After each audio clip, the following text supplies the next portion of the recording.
We use the same thing. Okay, so we're all in the same boat. I told them, you know what? You know what? They're rebuilding the grass from the surface because they don't understand why. Yeah, they want more trouble. How many fingers? Okay.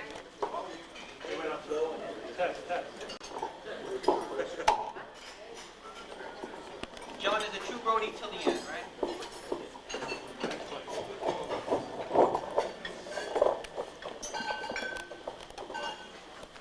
Okay, I'd like to... Is this on? Well, the hell with the microphone.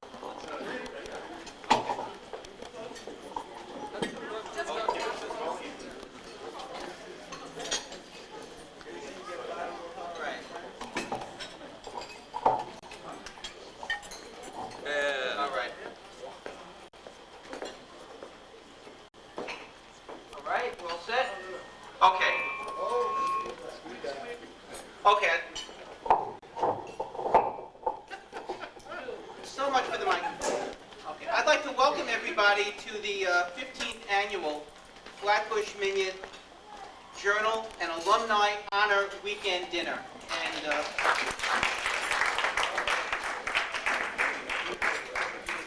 it's really terrific that everybody could be here, and I hope everybody is having a good time, and we'll continue to have a good time throughout the duration of the evening. We have a little bit of a program, and we've tried to intersperse the food with the speaking, with the food with the speaking, to make the program as palatable and enjoyable as possible. And I have some very brief introductory remarks. In the last few days, when I was trying to figure out what to say, I was hoping for some inspiration. And unfortunately, I felt like the Saturday Night Live writing team for the last 13 years, because the inspiration never came. So what I decided to do was do excerpts from various shticks, which, for reasons having nothing to do with their own merit or lack of merit, never were able to develop and grow into full shticks. And I guess we could fill in the blanks from there. And I have, there are 3 or 4 of them, and I can thank my family members for suggesting some of them.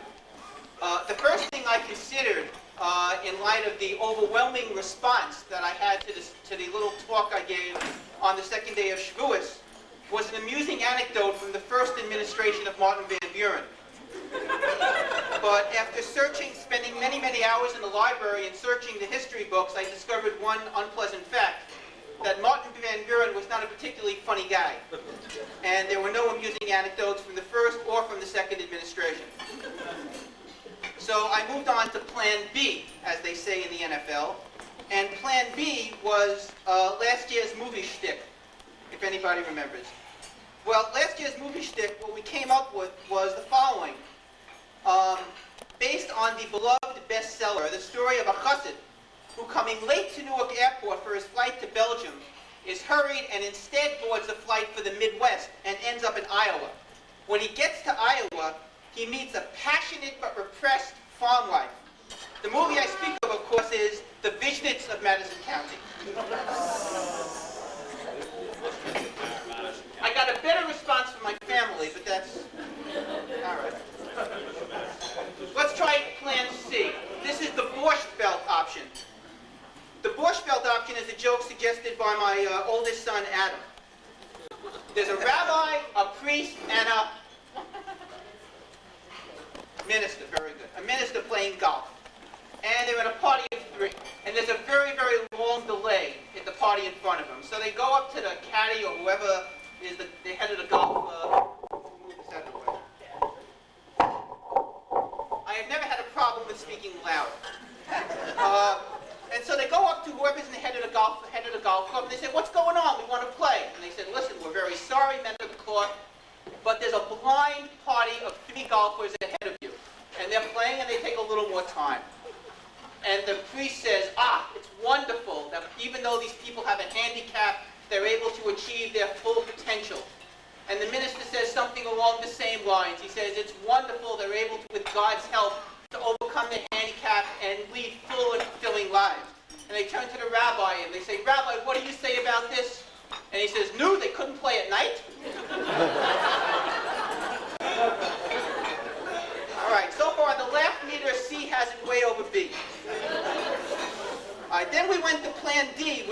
the David Letterman 10 Best Reasons shtick. And I only got 3 or 4 of them because it was a busy Sunday, which I hope I wrote down somewhere. Here they are. 10 reasons, the 10 most popular reasons why people go to the Flatbush Minyan. Reason number 10, you're never more than 3 seats from a lawyer. Reason number 9, you're never more than 3 seats from a Benjamin.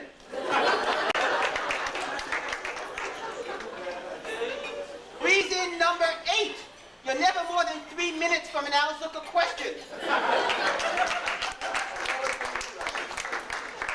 And reason number 7, it is the only shul in Brooklyn where you could walk out during Musaf, take your mandatory 3-hour DMV class in Russian, and return for Mincha.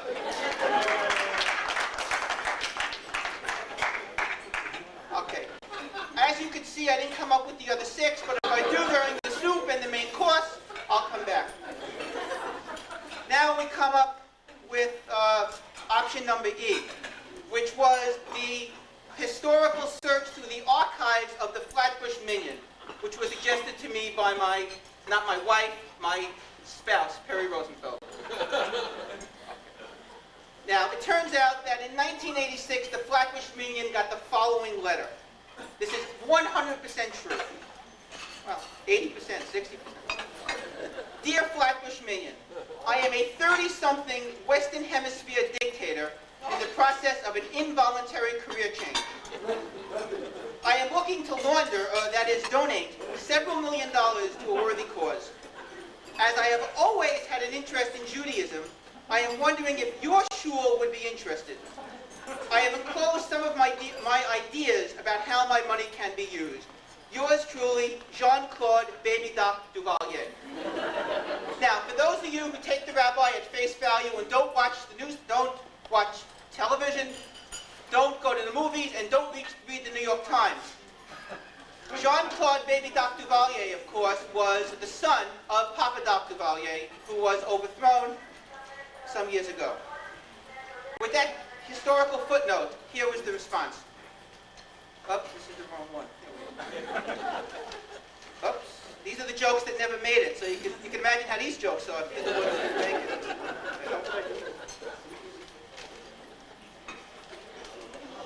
Here we are. Dear Baby Doc, thank you for your thoughtful letter. While we are always interested in new sources of funding, we do not feel that we can, in good conscience, consider naming our base measures the Tonton Makuru. We also have some difficulties, which I hope you can understand, about incorporating the pins and dolls thing into our regular service. However, please note that the cost of a kiddush is $100. If you are interested, contact Arthur or Jonathan to arrange to open the shul on Friday afternoon. Letter number 2. Dear Flatbush Minyan, I am not Jewish, but I would like to explore conversion. There is, however, a problem I have with circumcision because of an unfortunate incident which occurred to me recently. Please let me know if there are any loopholes or exceptions to the conversion requirement. Signed, John Bobbitt. Dear Mr. Bobbitt, we have carefully considered your letter and must inform you that there are no exceptions. However, unlike your prior experience, please note that our procedure is performed by highly trained personnel and is traditionally followed by a festive meal. Kiddushes are $100. Please call Jonathan or Arthur to make arrangements to drop off before Friday afternoon. Now, I could go on and on, but instead of doing that, what I'd like to do is I'd like to introduce Elisa Meir to make a few opening remarks as well, our president. Let's hear for Stu, our MC. I don't think it's fair that every year I have to follow Stu. But I would also like to welcome you to our 15th annual Journal Dinner. As you know, we're celebrating our past this year, but at the same time, we're trying to look forward to our future. it's my job to say thank you to everybody. It may seem like these things just fall together. Needless to say, they don't. So I'd like to thank, first of all, our program chairperson, Elisa Bankoff.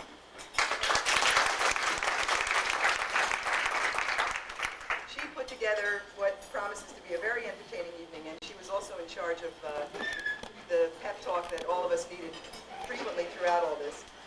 I'd also like to thank our dinner chairperson, Mindy Roller, for yet again pulling all the details of the actual dinner together. And the following people for all their time and effort: Perry Rosenfeld, Hannah Nesselbaum, John Roller, Arthur Bankoff. And finally, I also have to mention that the balloons were donated by Designs by Neil. He's on East 8th Street off Avenue U. Is that right? Okay, enjoy your soup, and we'll continue as soon as you're done. The next item on the program will be some remarks from our President Emeriti. Am I pronouncing that right? Emeriti? So much for that fine Brooklyn College education. President Emeriti. Right. Arthur Bankoff and Rochelle Rifkin. And I'd like to ask Arthur to come to the podium first.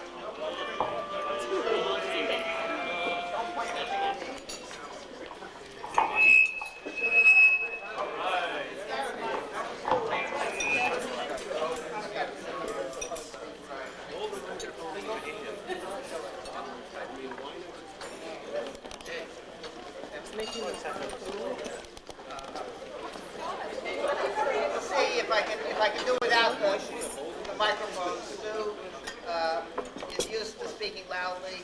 I'm just used to screaming over a bunch of kids, but I'll try. Okay,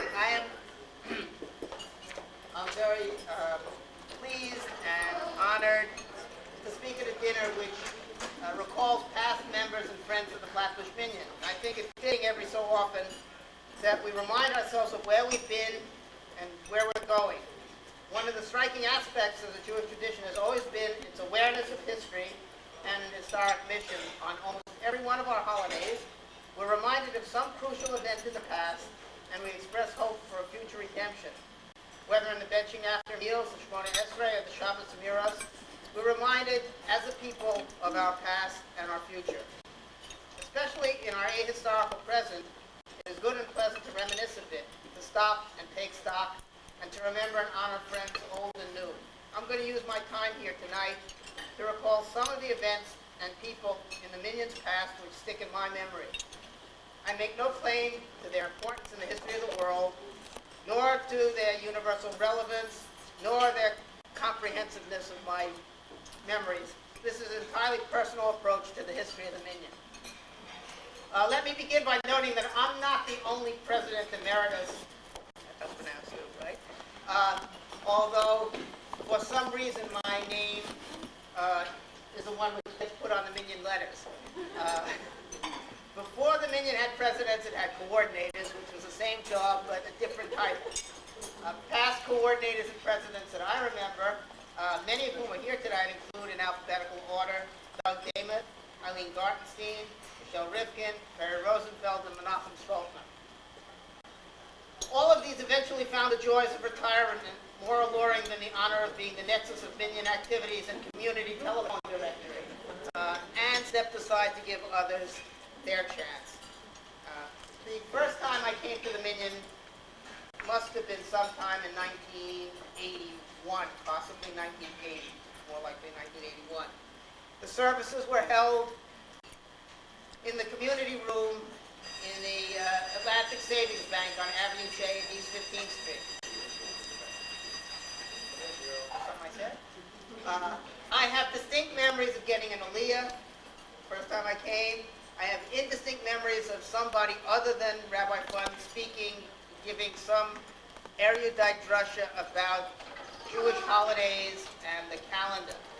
He was a guest speaker. The congregation itself left no impression on me at all. I have a feeling this was before the Minyan developed its own special style. The people, aside from perhaps a predilection for Birkenstocks, seemed very young Israelitish. By the time I started actually going to the Minyan in earnest, sometime around Pesach 1982, circumstances had changed. The bank had decided that they had never really bargained for a permanent congregation in that basement. And the Minyan had moved to occupy the offices of some Jewish organization over a dress store on Avenue J. There, in a long, narrow space which seated probably about 50 people, I first met Jeff Wilner, our Rabbi, and listened to Meir give drushes while a little Moshe and an even little Hindi played underneath the bima. Gone were the earlier yuppies. In their place were serious Bali Tshuva singles. Space was at a premium, and the whole place had to be put away after Shabbos in order to be turned back into an office. The early 80s were a time of disorganization or non-structured activity for the Minyan. Some of us can still remember davening in Ben Luxbaum's house on Avenue K while his parents, blissfully unaware of our presence or the use to which their home was being put, were away in China. Who remembers the time when the Minyan actually went out of existence for a few months? Lacking a place to rent, the Chevra dispersed to daven in unlikely venues, Talmud Torah, Young Israel's Barish Shtiva. Who remembers cleaning out Blima Kagan's basement in the vain hope that we could find a new home there? Who remembers the relief that we felt when Yosef Cohen offered us another underground home on East 15th Street? As long as I'm dredging things and people out of the past, how about Mickey Knight and Dance World? Yeah, this time next to the Savings Bank on East 15th Street. Our home for the holidays and special events for several years. The glittering disco ball over our heads gave a special fillip to the cold hit ring. I especially remember one dismal attempt at a fundraiser there, a dance to which a total of 4 couples and 10 obviously lost singles showed up. This was also the site of one of the earlier of the still rare Flatbush Minyan bar mitzvahs, which provided many households with those blue J. Zamzak NCSY benches for years to come. Our stay in Yosef's basement was long and eventful. You'll see some videos of a Purim spiel of those days, some 8 years ago, in which old and new faces are mingled. It was there that we actually turned into a community in a real sense. I remember cooking chickens in Jeff Wilner's kitchen for a communal Seder. Putting up the shul sukkah, always a job which it seemed like only 1 or 2 people knew how to do, some kind of arcane skill which they developed. Lag BaOmer outings and weddings in people's backyards. I remember shul meetings where new committees were formed and reformed, usually with the same 3 people on them. Not only seeking to increase our membership and treasury, but sometimes with more arcane objectives, such as the committee to determine the functions of the rabbi. I remember, or at least I partially remember, a shul New Year's Eve party at which I was first introduced to John and Mindy Rowland. With fewer children, everybody seemed to be a lot more mobile those days. And the Minyan's Hospitality Committee, then as now, usually composed of one overworked person, was constantly on the prowl for new homes to send guests for Shabbos. Like Jacob's Ladder, we have always had a large transient population. People coming through the Minyan on their way into or out of Yiddishkeit or into or out of Flatbush. Many of our past members and friends have gone on to make Aliyah. Jeff Wilner, Larry Landau, Baruch and Ronnie Kramer, Neil and Hannah Blackman, Erwin and Sharon Bloom, Art and Sharon Mercado, Mark Levin, Benzion Casuto, Menachem Kalas, and others whom I can't at the moment recall. Others who were once there every Shabbos have moved on to other shuls and other neighborhoods. Rivka Garb, Moshe and Chandler Russell, Kanan A.L. Barzel, Stuart Francine Friedman, Leah Tivia Lerner, Barron, Rochelle Rifkin, David Gewurzman, Joan Friedman, Celeste Marino, also to name a couple of them. Some old faces show up once or twice a year for visits with family and friends. Some are gone forever. New families have moved in to keep us filled to overflowing and to add to the mosaic that is the Flatbush Minyan. The Minyan would never have begun or continued, needless to say, without Rabbi Fund's leadership. Someday perhaps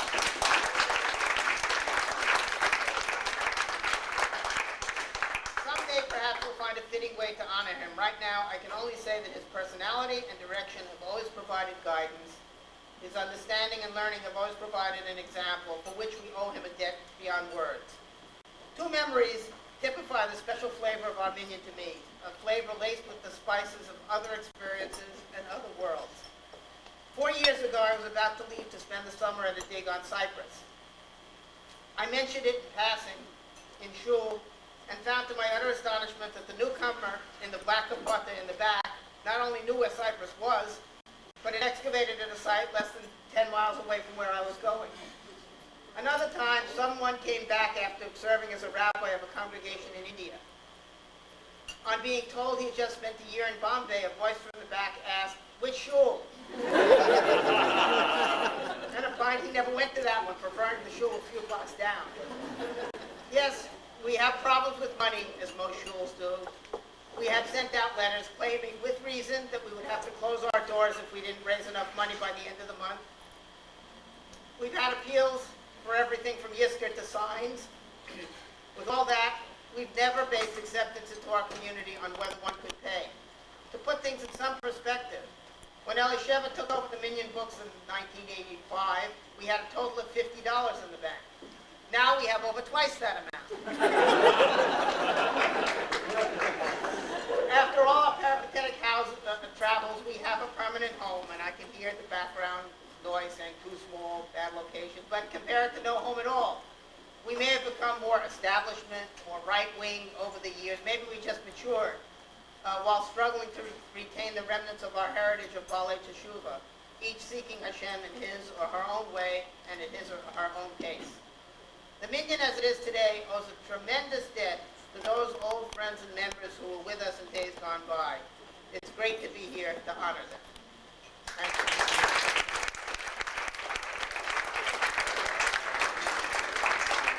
And now, my other guys, as introducer, I'd like to introduce Rochelle Rifkin, another president or coordinator emerita, to talk.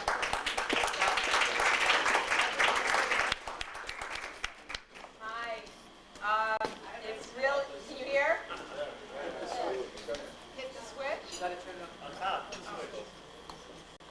It's really hard to follow Stu and Arthur. They're really terrific, but I'm going to try. So there are many of you here that I'm not acquainted with. So I'd like to tell you how I became associated with the Minyan and why it was like a deja vu when Elisa called and asked me to speak. The invitation came during the period of the counting of the Omer, a time that emphasizes Kabbalistically through the Sephira how God's providence operates in our lives in cycles of 7. So in reflecting on the past in preparation for this talk, I looked back over my life and I saw it was about 7 years ago that I left Flatbush Minyan and moved to Great Nats. And also, it was 7 years earlier that Leah Zivia Barron, a.k.a. Linda Zamzog in those days, introduced me to Rabbi Fund. It was a very auspicious meeting, and Rabbi Fund, I don't know if you remember. It was, it was at the Village Gate in Greenwich Village. And Rabbi Fund was there in his Birkenstock sandals. And somehow we found time during a performance of an Israeli rock group for me to tell Rabbi Fund my story. And this story was somewhat typical of my time. And I'm going to tell you it a little bit, very briefly, since some of you know it and many of you don't. I'm a first-generation American whose parents left their Yiddishkeit behind in the old country. My only familial connection with my heritage was through my maternal grandparents, who died before I was 5. So I basically considered myself an American first and only nominally Jewish. The 23rd Psalm, which I heard sung regularly in public school, I believed was of Christian origin. And it always stirred my soul, but I didn't, that was it. I just felt very moved by it. So my Jewish neshama responded to King David's psalm, but I wasn't given any Jewish soul food to grow on. So when the New Age consciousness hit the world in the 60s, I was really ready to embrace it totally, just waiting for something to feed myself. And our goal during those days was to replace the American values of the 50s with something that vivified life rather than anesthetized it the way the materialism we were involved with did. Now, for some of the people in my generation, it was drugs that did that, but I was looking for something else. I needed something of a more spiritual nature. So I did the Gurdjieff Foundation for 7 years. I'm very, very constant with my sevens. And I did Tai Chi, I did yoga, I did Zen, I became vegetarian, I tried it all. And nothing kind of fit that little pendula yid I had in me at all. So this was the story that evening in the village gate that I told Rabbi Fund. And he listened to me with great understanding, didn't say much, and then he summed it up very succinctly in a few words, a few very faithful words. He looked at me and said, "Rochelle, you're Jewish. Try the Jewish path." I said, "Okay, I'll try."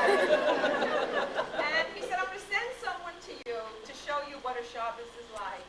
And he sent me Marta Buckbinder, who some of you will remember. She was a very early member of the community, and she needed to spend a Shabbos in Brooklyn. So she came to me with all the paraphernalia, and she opened the doors of Shabbos to me. Very warmly and intelligently, she showed me what a Shabbos was. And I totally fell in love. I just fell in love with Shabbos. My children did not fall in love. And that was a difficult experience. And that's another story. But we have since made peace around my Jewish observance. And the door is open for them if at some time the way it was open for me. And I hope, they'll take that step. So I became Shomer Shabbat almost immediately. I was really ready for it. And the most difficult obstacles for me, and I guess for most of us, after we get over the loss of lobster and cheeseburgers, the really difficult part was sort of bending my will and my ego to Torah. And that still is really hard. It's hard, but it's been certainly worth it, working on it. And I also found a little bit of a Jew hater within myself. And we talked about that, I know, many times. And it was there within me, too. And it's taken years to sort of re-educate that little voice inside myself. But that's happened, too, thank God. And during those early years, Meir Fund always treated me, I would say, and I must tell you again, with great dignity and respect. And I'm sure that at times I was very arrogant and willful, as we all are when we start along this very difficult path. But I always got respect from the rabbi and sincere answer to my questions. At the time I came, the Minyan was a congregation of very disparate individuals with very interesting backgrounds, and I believe you still are. When I come, I see that. I was very warmly welcomed. The Jew crew, as my children refer to my new friends, became a surrogate family for me, supporting and encouraging me in my first steps, in my first baby steps in Yiddishkeit. And that very first year, Elisa Bankoff asked me to speak.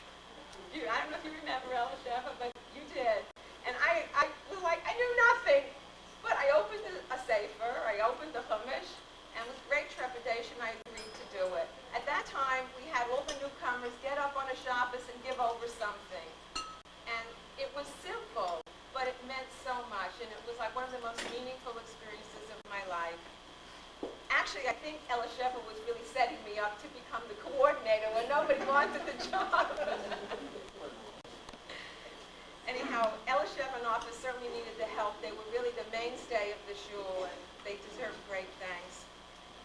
So there were so many humorous and wonderful occasions, I can't really repeat them all. One first Shabbos, that I observed. It was raining, and I naturally took my umbrella. And as I walked down Rugby Road, I met other people on their way to shul. And later, walking to Meir's for lunch, we met other people, and everybody was getting wet. But me, I had my umbrella. And I thought, what a strange group of people. But no one embarrassed me by telling me, that I was committing a violation on the spot. Everybody was so just, warm and affectionate and wet. Our author referred to our first Pesach Seder in the basement. We were like falling all over each other. We were always very close in the basement, and physically and personally, it was really warm and close. And then I remember one very mystical Shabbos we had in my home, a lunch. I'm trying to think who was here from there. Most of you were not here then. It was Eileen and Stanley and Moshe Russell and Shangle, and Atara maybe was there. I don't remember. And I remember we had just heard a new niggun from Michal Shapiro, and we benched according to this new niggun, and it took us about an hour and a half to bench. And we did it in canon with this new niggun. It was like a mystical moment, just beautiful. No one wanted it to end. I also remember the sukkah that author referred to, built behind Yosef Cong's house, and Shlomo Carlebach waving the lulav and esrog. And that took forever. And I remember I didn't want that to end either. It was really extraordinary sukkahs. And so those first 7 years for me at the Minyan really provided an incredibly solid foundation and many great friends. Great Neck is really not the same warmth and closeness as an original family, the family you grew up in. But sometimes one does need to move out and on and develop other parts of oneself. And I've been learning with a wonderful person there who's different. I'm still a very typical stiff-necked Jew. It's still hard to put aside the ego and the will and bend the will, but I take heart in the slow progress of our ancestors who required a journey of 40 years to be totally spiritually reborn. So I thank you all for sharing that first leg of the journey with me, and I'm very grateful to all of you, Rabbi Fund and the original members, and those of you here today. I also have regards for you from Joan Friedman, Walpert, and I don't know if you're aware that Hanali and Eyal Barzel had a baby girl 2 months ago, so I can report that. Thanks again.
Connection.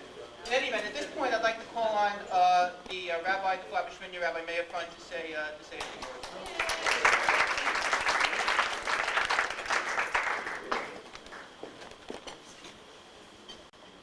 Firstly, I'd like to give special thanks to the old-timers who made the special effort to come tonight. I don't want to indulge in naming people by name, but certainly Rochelle and Arthur, what you had to say, brought back a lot of very, very old and yet wonderful memories. And I'm very deeply appreciative of all the kind words that both of you said. I purposely, as I scanned the program, offered to speak at this point because it felt to me like we need to bridge the past and the future. we are about in a few minutes to move on to the second part of the program where we're going to acknowledge the contribution of a family that is relatively a recent arrival to our shul. And as I look around the room, I'm not going to do this, but it occurred to me if I would ask for a show of hands as to how many of you saw yourselves in this video. So my guess is the majority of you people sitting here tonight were not yet part of our community in 1987. We have lost a lot of the people that appear in that video, and we have lost a great number of them to a very worthy cause called Aliyah, as someone mentioned before. Not to speak of the natural come and go of people and families and moving, but the ranks have been more than replenished by a lot of unbelievably wonderful newcomers to our community. And I wanted to, as the Rabbi of the Flatbush Minyan, welcome all of you, especially a number of people who are here tonight, part of the annual dinner of our shul for the first time. Together with the growth of our shul, and especially in our new location, it seems to me that our shul has struck even more so roots in the immediate community that we find ourselves in, as more and more people who live in proximity to our shul very obviously choose to become part of it. So that has changed a little bit of the orientation of the shul. It's made it a little bit less of a Baal Teshuvah shul and more of a not yet Baal Teshuvah shul. You know, us FFBs, we're still wishing we could do Teshuvah, right? Isn't that so? In Israel, one of the great Hasidic rabbis, the Beis Yisrael of Ger, he once said that it's too bad that it was the non-religious Jews who had seichel to do Teshuvah. Could you imagine how much the Jewish people would be better off if the religious Jews also did Teshuvah? It's changed the quality of our shul by very frankly bringing into our ranks in the last 2 or 3 years a number of very talented Balei Tefillah. I remember some of the old days that I had to be the Baal Tefillah almost every Shabbos. Not that I have a terrible voice, but I also like to hear other people down.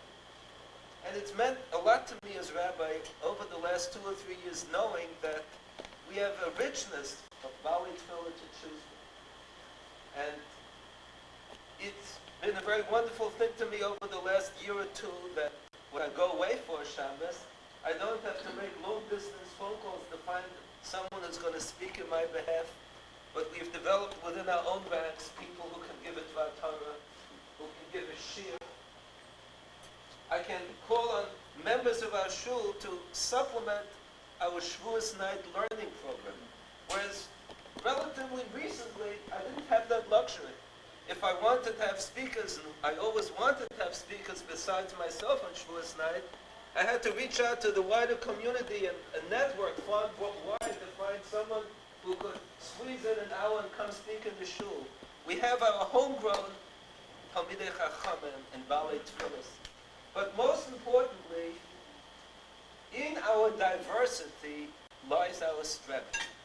As we look around this room tonight, I see representational aspects of the entire Jewish world.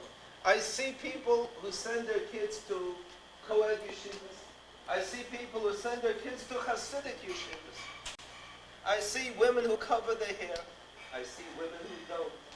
I see people who, as I started saying before, were yeshiva educated, and I see people who are just coming into the door now.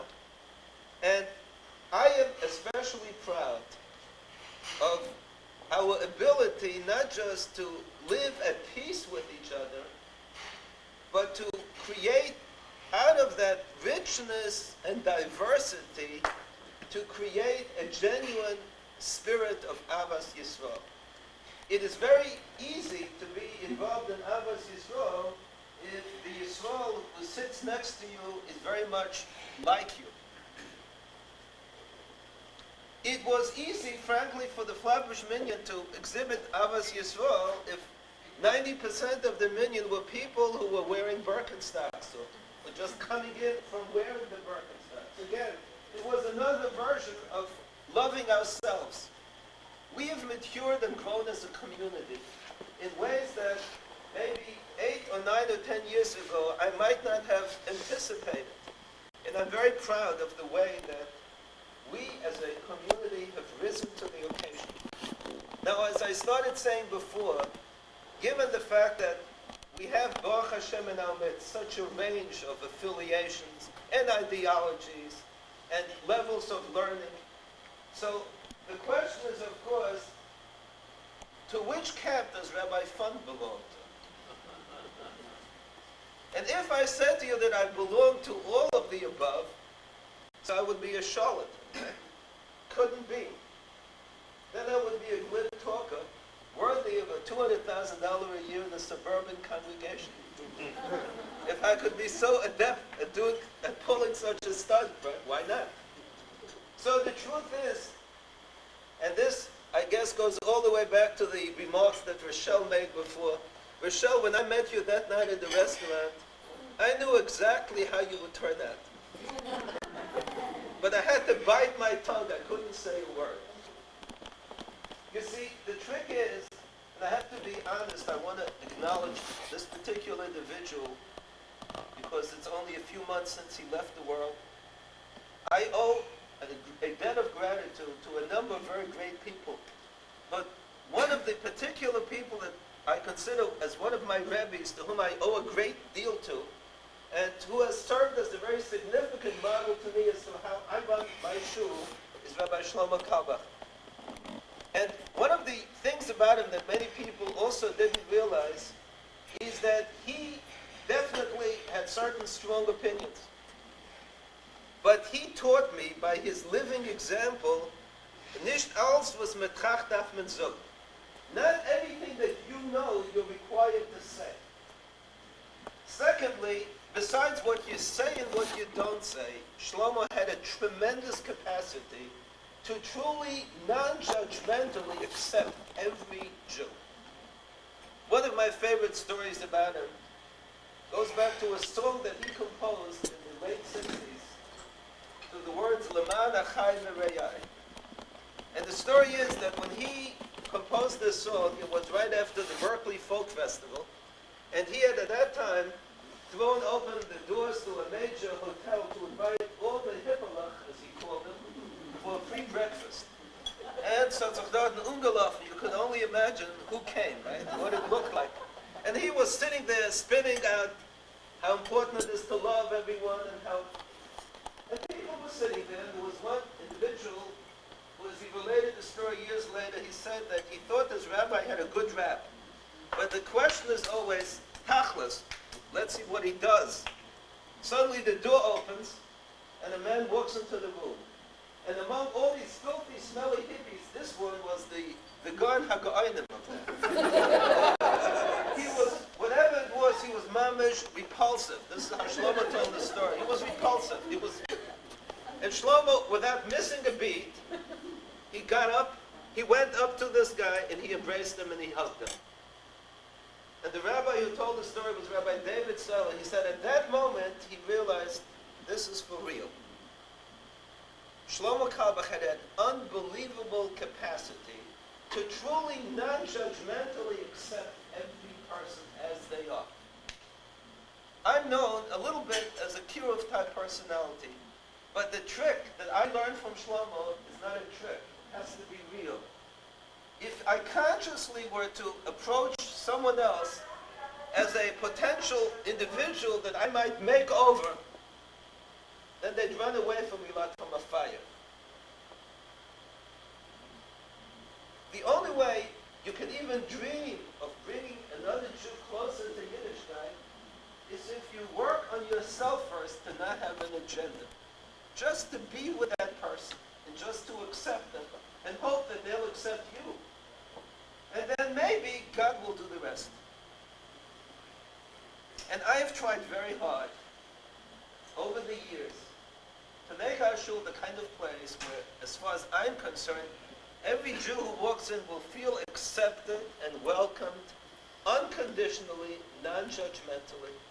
And it is my hope that in the years ahead, as we continue to grow and we continue to expand the borders of the types of Jews that we welcome into our midst, from one end to the other end of the spectrum, that we will continue to be able to manifest that kind of generosity of spirit, that kind of Ahavas Yisrael, that kind of acceptance. And as we get to know each other, and as we over the years develop more clearer understandings of who we are, and differences do emerge and will emerge and have to emerge, then it never diminished from the acceptance, it never diminished from the Ahavas Yisrael, and that we go from strength to strength. Thank you. Amen. We learn in the Torah in Parshas Pekudei that Hashem directed Moshe to build the Mishkan. Later, in Parshas Vayakhel, we learn that the people were so anxious and forthcoming in their contributions that Moshe had to call a halt to their contributions. I wish we could say that we had reached that point here at the Flatbush Minyan, but we have not. Nonetheless, we do have supporters that do follow this model, and among them are Dr. Leonard and Celeste Ingber. When the Flatbush Minyan was settling itself into its new home, Leonard and Celeste Ingber, in the same spirit with which the Jewish people contributed to the building of the Mishkan, made a contribution of the parophos, the curtains covering the aron, with which to beautify our shul. We postponed the purchase of the parophos in anticipation of having a new aron built. However, that task has not been completed. So instead of waiting any longer, we finally decided to commission the creation of the new parophos. I say commissioned because they were designed and created by a wonderful artist, Mrs. Susan Seton. We approached her because we wanted the beauty of the new parophos to match the spirit with which they were given. Leonard and Celeste dedicated these in honor of the memory of Leonard's mother. I didn't know her personally, but I know her two sons, and I know that particularly toward the later years of her life, her feeling for Yiddishkeit was stronger.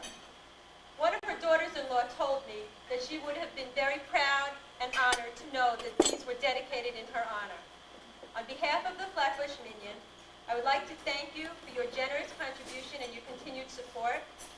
The parophos are actually still a work in progress because they still have to be mounted on velvet before we can hang them. But we hope to have that done this week, and hopefully this coming Shabbos they will be hanging in front of our aron.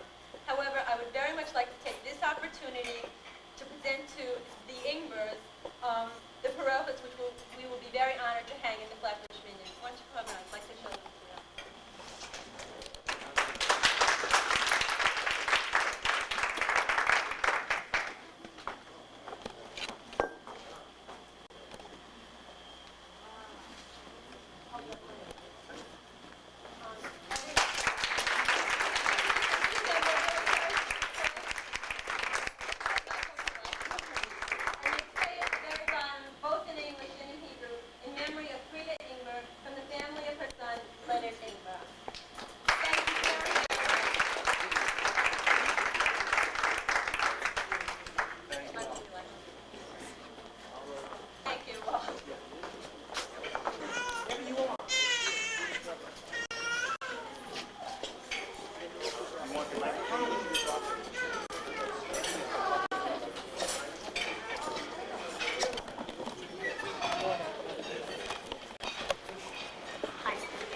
I'm going to speak on behalf of Yankel and Pesci, who are moving to Seagate. I think they're scheduled to move around September time. So this is a little mini farewell speech. When I was asked to speak, I didn't find any difficulty in thinking about what to say, because I consider Pesci to be my soul sister, and I consider Yankel to be a really good friend of mine. So the only difficulty I had is how to condense so much of what I have to say into just a few words. In the short time that Yankel and Pesci have moved to Flatbush, they've created a home that has been something like a lighthouse to so many people. And the thing that has contributed to that is basically who Yankel and Pessi are and what they stand for. To begin with, they are the quintessential flower children. When you're in their house, it may be Brooklyn and the year may be 1995, but you sure feel like it's 1965 and you're in Woodstock. Their sense of brotherhood and love are just really alive and very unique. For starters, actually that was for starters. Secondly, both of them have an ability to be such balei chesed. Kindness is just reigns in their home. Pessi does not know how to say no. Now, as a psychotherapist, I don't think that's so good. And I've been trying very hard to get her to say no. She can't even enunciate the word. The way this manifests itself is that oftentimes they'll plan a Shabbos for 5 or 6 people, and before you know it, 15, 16 people are scheduled to come. Pessi will work tirelessly through the night, making delicious food that is also aesthetically pleasing and healthy to boot. And Yankel contributes his ability to be able to pull together people's talents, skills, and strengths to create a medley of songs and spirit and camaraderie that is really unique. Their home is such that it doesn't matter, regardless of where you've come from, who you are, where you're going, when you're there, you're with kindred spirits. I remember one time, Leah Berendt, who's not here tonight, but she's a congregant of the shul. I remember one time I was walking with her Friday night. She was invited to them for a meal. And I'm walking with her towards East 9th Street. I'm describing who Yankel and Pessi are. And as we get to the street, I said to her, okay, based on what I just told you, you pick out their house. And she looks at me and she goes, that's ridiculous. How am I supposed to pick out their house? I said, come on, just try it. Based on what I said about both of them. So sure enough, we're walking on East 9th Street, and there's beautiful tended lawns and wonderful looking houses, and everything looks the same. And then from a distance, down the corner, she sees this house that has all these green plants and this glow coming out of it, and a little wind sail flying in the air, and she goes, is that the one? I said, you got it. And sure enough, that was the house. We're really going to miss your everything. We're going to miss your latkes on Hanukkah and your cozy little sukkah and the wonderful Shabbos meals that you prepare. And we're also going to miss the efforts and the enthusiasm that you brought to the Flatbush Minyan. I remember when I was in high school, I had a teacher who used to teach us about Rabbi Fund, who was my teacher in high school. And we used to learn about, the teacher said that we learn about tzaddikim and tzidkanios, not necessarily because we're supposed to be like them, but at least we should have something to aspire to. There are a few things in life that one could really rely on. And one thing I found I could rely on is that when I go to the shul, I know that sitting there in the front row, Pessi will be shuckling away, davening with enthusiasm, and giving it all she's got. She's the star that I reach for. And there's a real good solid mechitza in shul, so I don't know what's going on the other side, but I could just imagine the Yankel's doing the same. As far as a bracha for your move, that I'm going to leave to Rabbi Fund. But what I'm going to do is ask for a favor. I hear you're moving into a really big house. Make room for us.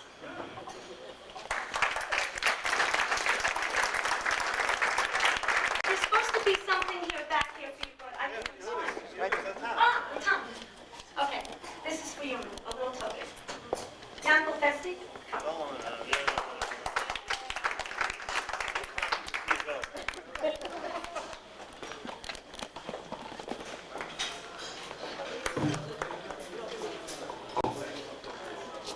Thanks, Sheves. I'll make this real quick. You know, education is easy to find, but inspiration is much more difficult. And 5 years ago when we came to Brooklyn, we were really broken. We'd moved to work at a Bankoff yeshiva. It ended up going bankrupt. And after escaping the city for 20 years, we didn't know where we were going to end. And we really didn't want to come back to New York. But back in the early 80s, I used to sit in the Poughkeepsie living room on the floor with Rabbi Meir Fund. And we used to schlep him up there week by week for him to teach at a Chavarah group. We became friends. And back in 1983, I think I spent my first Shabbos with a family called Nesselbaum in this community. And whenever I think of Rosh Hashanah, I think of Mendy Nesselbaum and of Chama. And I came to this community and I made friends with a number of people and used to hang out at the Minyan and travel upstate and back and forth. And I got to meet a lot of the women here. And I became friends with Yudis and Atara. And since coming here 5 years ago, they've become good friends of Pessy's. And so it's been a really wonderful 5 years. But there are several families who I just want to say thank you to. Because when I think of Rosh Hashanah and I think of the Nesselbaums, next comes for me Hanukkah after the High Holy Days. And when I think of Hanukkah, I think of the dinners that we always have. And I want to thank Mindy Rolla for always being around when the shul needs a dinner. And for Jonathan, who's just the most wonderful gabbai. And you can get education, but only being with people who are true Baal Chesed people can you get inspiration. Where do you find a gabbai who is an attorney, who has children, but who'll go out every Thursday night and shop if you want to pay for a kiddush and buy it for you? It's really unheard of. And Jonathan is just on the highest level. You know,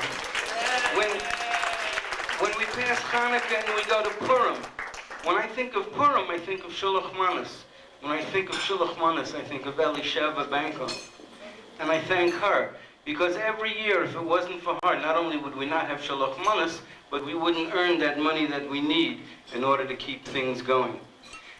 Where would we find someone who's been a past president, continues to be a vice president, a professor well-known in the field, who doesn't mind changing light bulbs or putting paper towels in the toilet so that the shul can be used for everyone? Arthur, thank you very much. When we came here, I tried to bring some of the Torah Center of Buffalo with me, and I was able to hook into Sarah and Tony Benjamin. And they are such beautiful lights. They only have 10 children now, and 2 more, you know, Mashiach could come from you. And, you know, it wouldn't surprise me if when Mashiach came, he had the face of a Tony or a Sarah Benjamin, because that would be the kind of a family that you would expect a Mashiach to come from. So thank you all so very much. My sister just came in and some friends. Hiya. Thank you all. We're going to be starting the Flatbush Minyan of Seagate after the high holidays. Thanks very much. We love you so much.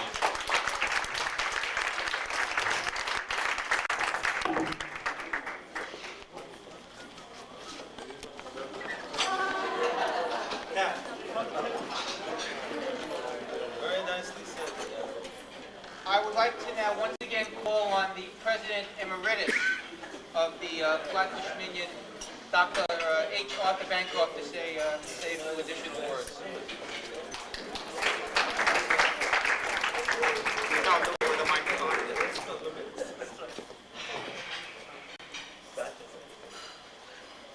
This was a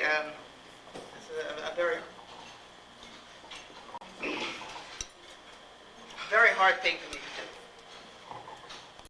Just like marking final exams, which I love to put off for weeks and weeks and weeks and hope they'll go away. I've been putting off writing anything for this, or even thinking about making a speech for weeks and weeks and weeks in hopes it'll go away, but it won't. So I want to talk a little bit about Mendy and Chani Nesselbaum and what a wonderful addition they've been to the Minyan, and how much we're going to miss them. Let me say, first of all, Mendy, in his davening for us on Shabbos, even if he uses the same niggin all the time for Musaf Shmon Esrei, in his davening on the high holidays, brings something special to the Minyan that without him, we just wouldn't have. Chani, as an Eishes Chayil, welcoming people into her home, being possibly the foundation stone, one of the foundation stones of the hospitality that the Minyan provides. I don't think there's probably nobody here who hasn't ever eaten at the Nesselbaums. If there are, they still got 2 weeks or so. They can probably find it. We're going to miss them a great deal. And I want to recall, I guess it must be about 9 years ago. Rabbi Fun made one of his normal brushes that he makes every other holiday, not every holiday, but saying people should go out and learn more. Which is a good brusher, and it gets better with hearing it over and over again. But Mendy and I, and 1 or 2 other fellows took it to heart that Pesach, and started learning, it was HaChovel at the time. We started learning Gemara, and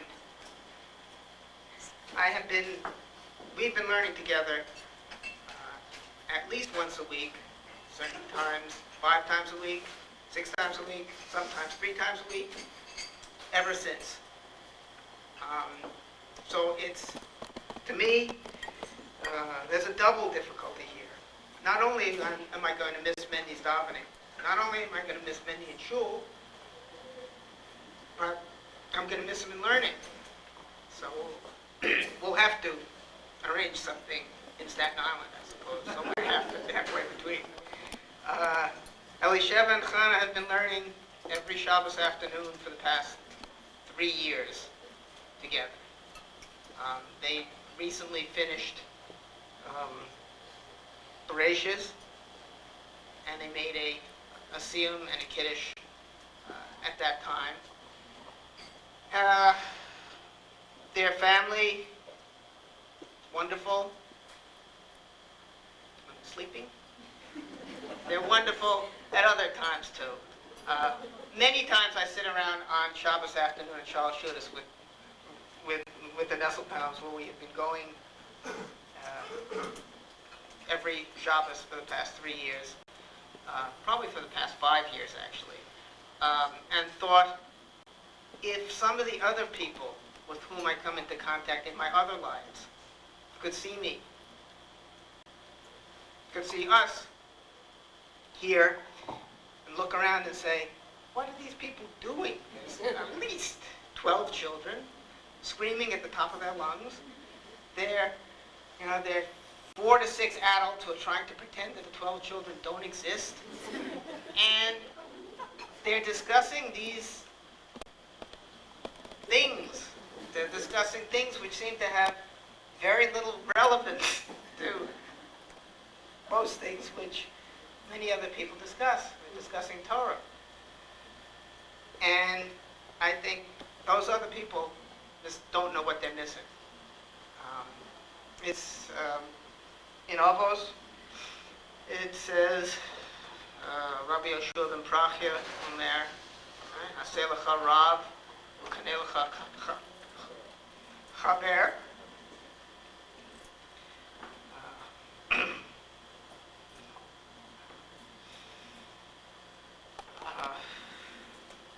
Why you should, making oneself a Rav is explained as being a one-sided proposition. Acquiring a friend, a chavrusa, is a mutual kind of a thing, not only for an individual, but also for a community. This isn't this isn't a kinyan like buying property. It's a kinyan like the kinyan which you have the kedushin. It's a mutual acquisition by mutual agreement.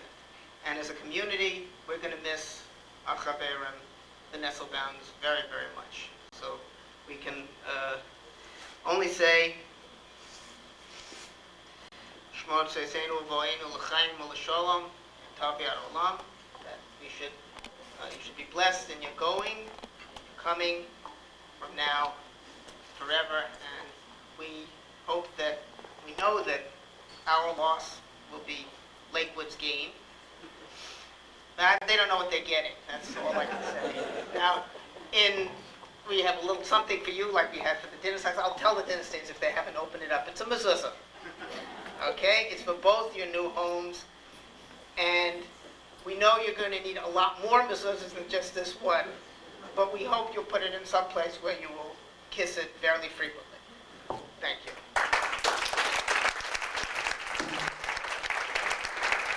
I want to thank everybody for this. This is very nice. There's really no secrets between chavrusas, because last week Arthur said something to me that we have to say something nice about you at the dinner, and we're having difficulty finding things to say. So I helped them out, and the proof that this is my chavrusa, and I hope it will be my chavrusa through Olam Haba and everything, is that exactly the same story he told about Rabbi Fun giving the speech and us starting to learn, and the phrase from Perkei Avos, Aseh lecha rav v'knei lecha chaver, both things exactly ran through my mind. So I guess we're on the right track, because it's the same speech. It's just ditto what Arthur said, and in my feelings. And in our coming to the Flatbush Minyan, we have found a family, but I feel that in Arthur I found a brother. And I never had a brother, so Arthur, you're gonna have to help me paint in Lakewood. We got a lot of windows. I'd like to thank you, everybody, very much. This is not goodbye, it's just, we'll see you sometime real soon, and everybody be well. Thank you.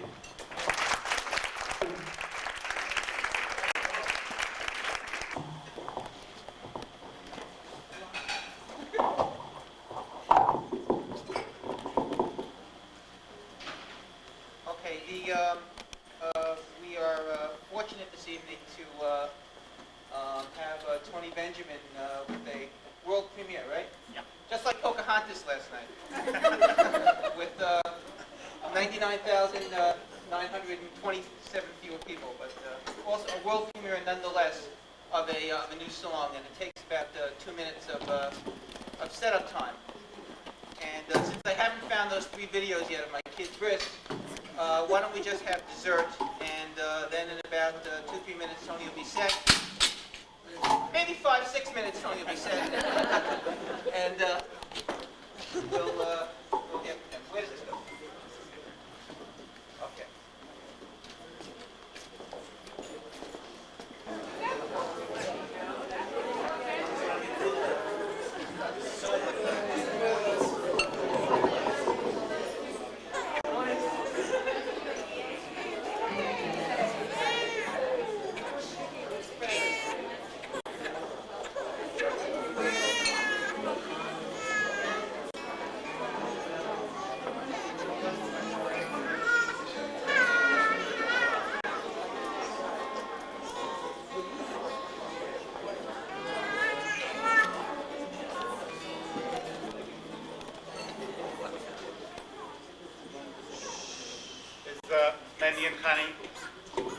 Mendy and Connie are here. Joel and Patsy are here. Where's Joel? Where's Joel? Joel.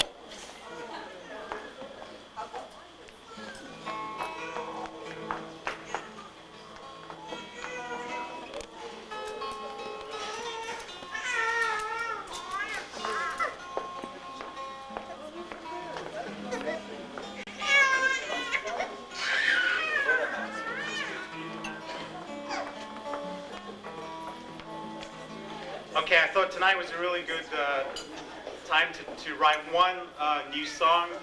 I usually give this excuse that it was written on the car on the way here, but this was actually written during the first course. So it may be a little rough around the edges. There may be a few words, a few chords out of place, but you'll know when that happens. It's based on a song that many of you'll know. If you'd like to join in the chorus, please go ahead. Can you hear? Is it clear?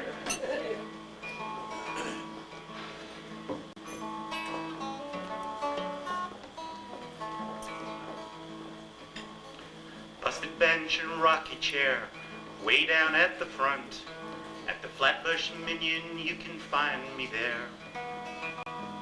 But when I came to Davin Shabbos, it didn't seem the same. Somehow the room seemed awful cold and bare. There were two people missing, ones we care about. On the men's side, we saw two friends who were gone. And through that thick mechitzer I could steal a little look at two more chairs that sang her sad and lonely song. Davening good was easy, Lord, when Mendy sang the blues. Hannah wrote the best darn stuff we'd read. Rep Joel would help you sail away till you were floating high. Pessy cooked all night to make sure you were fed.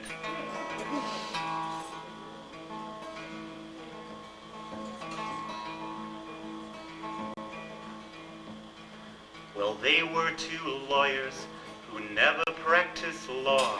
They never earned those huge inflated fees. Instead, they lived a lifelong dream, a wish, a hope, a prayer. They always had a yearning to sell cheese. So they opened up a grocery store, the lox and bagel game. But the land of milk and honey wasn't there. Now Mendy spends all day with some wild and rowdy kids, and on Avenue I, Hannah does the same.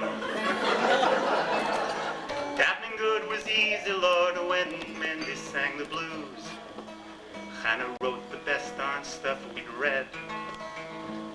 Rep Joel would help you sail away till you were floating high, and Pessy cooked all night to make sure you were fed.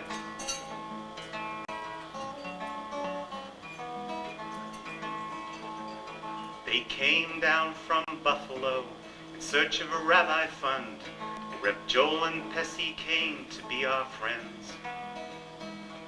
With Orky, Tov, and 12-step groups and massive Shabbos meals, they were burning the candle at both ends.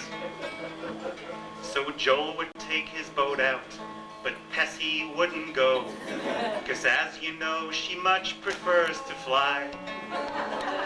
So Captain Joel would have his crew and whip them into shape, and he'd daven mincha as he waved goodbye.